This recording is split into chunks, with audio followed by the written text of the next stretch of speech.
Salam dəyərli izləyicilərimiz, hər birinizi xoş gördük. Şahin TV kanalı vasitəsilə hər birinizi salamlayıram və sizin nəzərinizə bugün mühüm bir xəbər çatdıracağam dəyərli izləyicilərimiz. Az öncə mən özüm TikTok platformasında öz səhifəmə daxil olduğum zaman gördüm ki, yeni kredit evi adlı bir istifadəçidən mənə bir dənə mesaj gəldi. Açdım o mesajı və baxdım ki, mənə yazdı ki, salam. Mən də atbetmə olaraq yazdım ki, aleyküm salam. Mənə təklif elədi ki, kredit lazımdır. Dedim ki, bəli, lazımdır.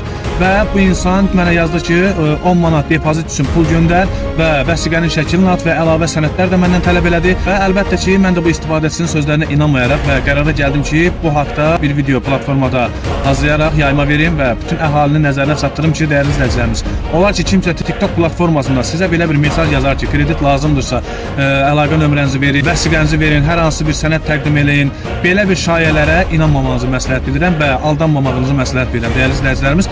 Və bunlar sizin şəxsi hesablarınızı ələ keçirdərək və sənədlərinizi, vəsiqənizi, hər bir sənəd sisteminizi əlinə keçirdərək və sizin bank hesablarınıza girərək və sizin karta olan nə qədər pullarınız var çəkmək istəyirlər. Buna görə də əhaliyə müraciət edirəm, dəyərli izləyicilərimiz, göz açıq olun. Az öncə mənim başıma gələn bu işin haqqında özüm video çarx hazırlamışam, dəyərli izləyicilərimiz. Hal-hazırda keçək video çarxımızı izləyək.